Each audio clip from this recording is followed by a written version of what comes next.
علیکم ورحمۃ اللہ وبرکاتہ نحمده ونصلی علی رسولہ الکریم اما بعد فاعوذ باللہ من الشیطان الرجیم بسم اللہ الرحمن الرحیم رب اشرح لی صدری ویسر لی امری واحلل عقدۃ من لسانی یفقہوا قولی اعوذ باللہ من الشیطان الرجیم بسم اللہ الرحمن الرحیم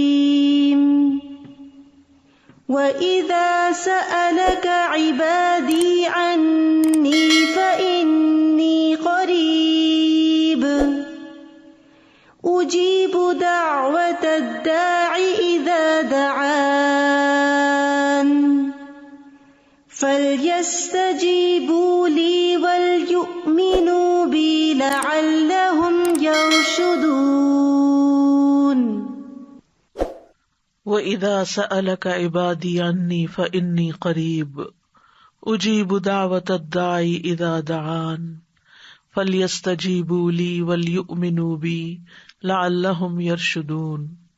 اور جب میرے بندے آپ سے میرے بارے میں سوال کریں تو کہہ دیجئے بے شک میں قریب ہوں، میں پکارنے والے کی پکار کا جواب دیتا ہوں۔ جب وہ مجھے پکارے تو ان کو چاہیے کہ وہ بھی میرا حکم مانیں اور مجھ پر ایمان رکھیں تاکہ وہ ہدایت پا جائیں۔ آج ہم نے دوسرے پارے سے سورۃ البقرہ کی آیت نمبر 186 کا انتخاب کیا ہے، جس سے ہمیں یہ پتہ چلتا ہے کہ اللہ سبحانہ وتعالی دعاؤں کا سننے والا ہے۔ اگر انسان اپنی حقیقت پر غور کرے تو ہم سب یہ بات جانتے ہیں کہ اپنی فطرت کے اعتبار سے انسان کمزور ہے، اور وہ کمزور پیدا کیا گیا ہے۔ خلق الانسان ضعیفا، انسان کمزور پیدا کیا گیا ہے، اور کمزور کو ہمیشہ سہارے کی ضرورت ہوتی ہے۔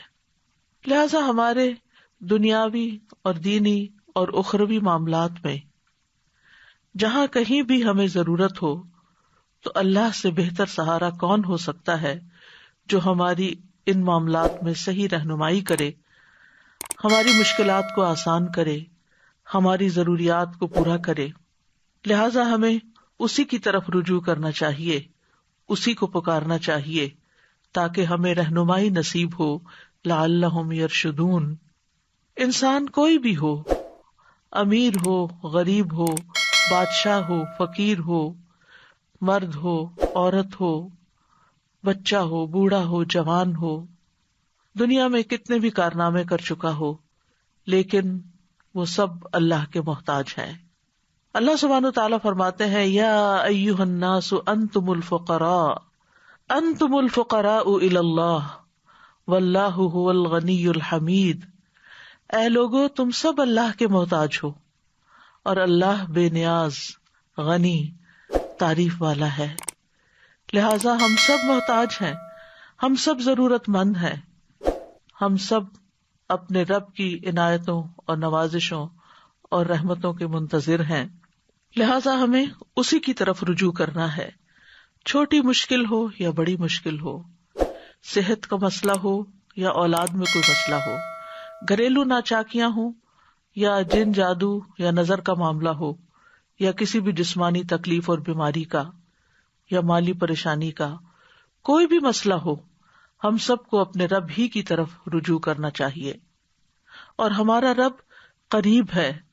اللہ تعالیٰ فرماتے ہیں وَإِذَا سَأَلَكَ عِبَادِي عَنِّي، اور جب آپ سے یعنی محمد صلی اللہ علیہ وسلم سے عبادی میرے بندے، اللہ تعالیٰ محبت سے خطاب کر رہے ہیں بندوں کو جو ضرورت مند ہیں، جو کمزور ہیں، جو پریشان حال ہیں، ان کو اپنا بندہ بتا رہا ہے کہ یہ میرے بندے ہیں۔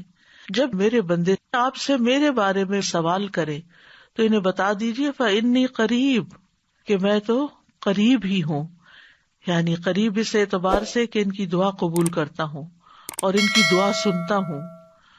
اجیب دعوت الداعی، میں پکارنے والے کی پکار کا جواب دیتا ہوں۔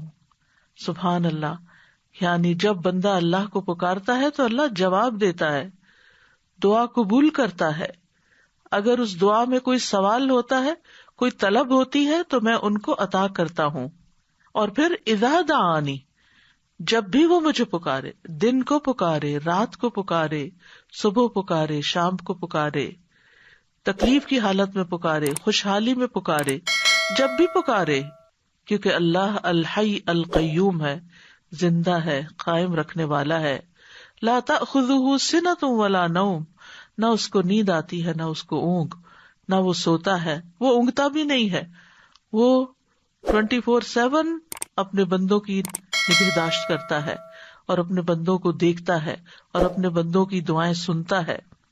تو جب بھی وہ مجھے پکارے، لیکن اگر وہ چاہتے ہیں کہ ان کی دعائیں قبول کی جائیں تو پھر انہیں بھی کچھ کرنا ہوگا. اور وہ کیا؟ فَلْيَسْتَجِيبُوا لِي، کہ وہ بھی میرا حکم مانے. میں نے بھی انہیں کچھ چیزوں کے لیے بلایا ہے. مثلاً اللہ سبحانہ وتعالیٰ دن میں 5 دفعہ جو اذان ہوتی ہے اس سے کیا پیغام دیتے ہیں؟ حی علی الصلاۃ، حی علی الفلاح، آؤ نماز کی طرف، آؤ کامیابی کی طرف.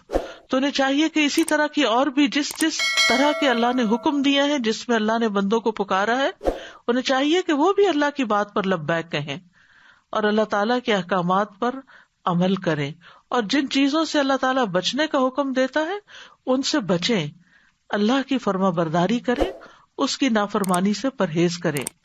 وَلْيُؤْمِنُوا بِي، اور انہیں چاہیے کہ وہ اس بات پر ایمان لائیں کہ اگر وہ میری فرما برداری کریں گے تو میں انہیں ثواب دوں گا. انہیں اعتماد کرنا چاہیے، ان کا ایمان ہونا چاہیے، انہیں امید رکھنی چاہیے، انہیں میرے آگے عاجزی کرنی چاہیے. اگر وہ ایسا کریں گے تو میں ان کی دعا قبول کر لوں گا. لعلہم یرشدون، تاکہ وہ راہ پا جائیں، تاکہ انہیں ہدایت مل جائے. یعنی کس معاملے میں ہدایت؟ جس معاملے میں انہوں نے دعا کی، چاہے وہ دعائے عبادت ہو، دعائے سوال ہو، دعائے استخارہ ہو. جب بندہ اللہ سبحانہ وتعالیٰ کی شرائط کو پورا کر دیتا ہے تو پھر انسان حق کو پا لیتا ہے.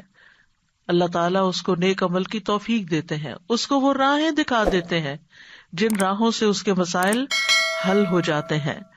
لہذا انسان کو ہر حال میں سچے دل سے، حضوری قلب کے ساتھ، مخلص ہو کر، یقین کے ساتھ، رغبت کے ساتھ، رہبت کے ساتھ، یعنی اس سے ڈرتے ہوئے اس سے آہوزاری کرنی چاہیے اور اس سے رہنمائی حاصل کرنی چاہیے.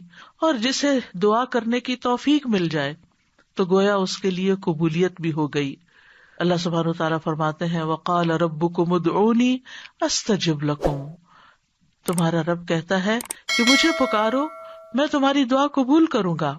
اور خاص طور پر اب رمضان کا مہینہ آ رہا ہے اور اس مہینے میں مومن کی دعاؤں کی قبولیت کی امید کی جاتی ہے، کیونکہ رمضان میں انسان کھانا پینا اور اپنی دیگر خواہشات کو چھوڑ دیتا ہے جن کے پورا کرنے سے روکا گیا ہے. تو ایسے میں جب جسم کمزور پڑتا ہے، جسم کے تقاضے کم ہوتے ہیں، تو پھر انسان کی روح اسٹرانگ ہو جاتی، اس کی اسپرچل نیڈ بڑھ جاتی ہے. اس حال میں انسان کے اندر وہ روحانی قوت پیدا ہو جاتی ہے کہ عبادت میں، دعا میں، اللہ تعالی کی طرف دھیان کرنے میں اس کا دل زیادہ لگتا ہے. اور جب اس حال میں انسان دعا کرتا ہے تو وہ دعا زیادہ سنی جاتی ہے، کیونکہ واقعی وہ مانگ رہا ہوتا ہے، اللہ کا ذکر کر رہا ہوتا ہے، اللہ کی طرف حقیقی معنوں میں رجوع کر رہا ہوتا ہے. ورنہ عام دنوں میں تو انسان ہر وقت کھانے پینے میں اور دیگر خواہشات کے پورا کرنے کے بارے میں سوچتا رہتا ہے. اسی طرح عبادت کا کوئی بھی جو عمل ہوتا ہے، خواہ روزہ ہو یا نماز ہو یا تلاوت قرآن ہو، ان سب کے کرنے سے ہماری روح اسٹرانگ ہوتی، یعنی ہماری اسپرچل سائڈ جو ہے اس کو اسٹرینتھ ملتی ہے. لہذا نماز کے بعد دعا قبول ہوتی ہے، قرآن کی قرات کے بعد دعا قبول ہوتی ہے، اور سب سے زیادہ قریب تو انسان سجدے کی حالت میں ہوتا ہے. اور جب سجدے کی حالت میں ہوتا ہے تو دعا کرتا ہے تو وہ دعا اور بھی زیادہ قبول ہوتی ہے. یعنی انسان دل کے ساتھ اور عاجزی کے ساتھ اور سجدے میں پڑھ کے اللہ کے قریب ہوتا ہے. تو جب انسان دعا کرتا ہے تو اللہ تعالیٰ قریب ہے، انسان اللہ کو پکارتا ہے تو اللہ اس کے قریب ہوتا ہے، اور سجدے میں اور زیادہ قریب ہوتا ہے تو قبولیت کے چانسز بھی اور زیادہ بڑھ جاتے ہیں. دنیا میں کوئی بھی اور ایسا نہیں، بڑے سے بڑا بادشاہ بھی، کہ جو بندوں کے حال سے واقف ہو، جس کے پاس اتنے اختیارات ہوں، جس کے پاس اتنی قابلیت ہو، اتنا کچھ ہو کہ وہ بندوں کی ساری ضروریات پوری کر سکے. وہ تو اپنی تکلیف بھی دور کرنے پہ قادر نہیں ہوتے. اللہ کو دنیاوی بادشاہوں سے مثال نہیں دی جاتی.